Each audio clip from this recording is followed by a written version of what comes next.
जी business की मुहिम का बड़ा असर हुआ है। ट्रेनों में खाने का ज्यादा दाम वसूलने वाले वेंडर्स के खिलाफ आईआरसीटीसी ने कार्रवाई शुरू कर दी है। आपको बताएं, कल से ही जी बिजनेस इस मुद्दे को जोर शोर से उठा रहा है। खबर पर डिटेल्स लेंगे जी मीडिया संवाददाता अमरीश पांडे से, लेकिन उससे पहले एक बड़ी प्रतिक्रिया इस पूरे मुद्दे पर सामने आई है। खुद आईआरसीटीसी के director catering doctor L Ravi Kumar ने हमारी इस मुहिम के बाद क्या कहा, आपको सुनाते हैं।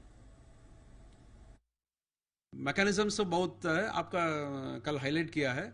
हम we are taking more steps in that. We have already given instructions to most of our people to do a surprise check and take adequate steps, and we will identify the trains where regular complaints are coming on the overcharging, quality issues. हम कर रहे हैं, maximum हम try कर रहे हैं। IRCTC अपनी price list pantry car में रखे हैं। सभी वेंडर के पास एक एक मेनू कार्ड होगा जो कुछ सर्व कर रहे हैं गाड़ी में, उसको देख सकते हैं। पैसेंजर्स बिल मांग सकते हैं। सभी पैसेंजर्स को पीओएस मशीन वेंडर्स के पास है, पैंट्री कार मैनेजर के पास भी है, वो बिल इश्यू कर सकते हैं।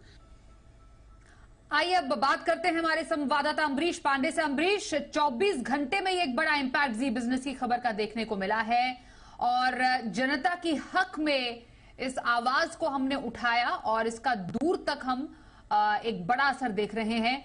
और खुद जो प्रशासन है, जो लोग मायने रखते हैं, वो इस पर एक्शन लेने को तैयार है। फिलहाल अब तक क्या हुआ 24 घंटे में, कैसा असर है, क्या क्या एक्शन, क्या निर्देश दिए गए हैं, इस पर हमें अपडेट दीजिए।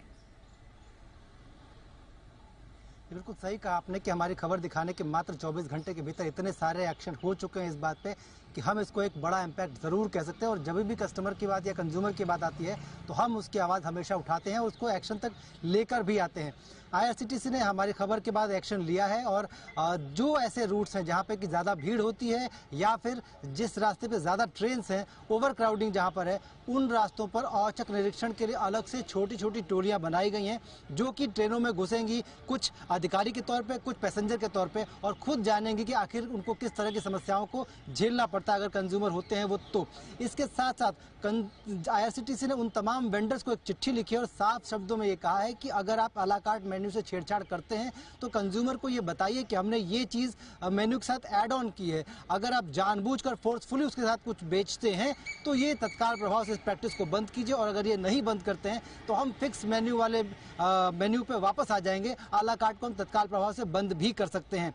इसके साथ साथ जो जीजीएम्स हैं आईआरसीटीसी के, उनको सारे जोन्स को चिट्ठी लिखी है और उनसे कहा है कि अपने एरिया में इस तरह की जो चीजें हैं उनकी छानबीन कीजिए और 15 मई तक रिपोर्ट दीजिए। इसके अलावा भारतीय रेल ने अपने तरफ से तैयारी की है और वो भी ऐसे तमाम रूट्स को चिन्हित कर रही है जहां पे कि इस तरह की कंप्लेंट्स आ रही थी या जिन रूट्स के बारे में जी बिजनेस ने बताया था, उन सभी रूट्स पर आने वाले दिनों में लगातार सर्विलांस जो है जारी रहेगा। कुल मिलाकर ये जरूर कहा जा सकता है कि जी बिजनेस की आवाज उठाने के बाद रेल मंत्रालय और आईआरसीटीसी दोनों अपने स्तर पर एक्टिव है और आने वाले कुछ दिनों में ये जो एक्शन है वो और किस तरफ जाता है वो हमको दिखाई देगा। जी स्वाति।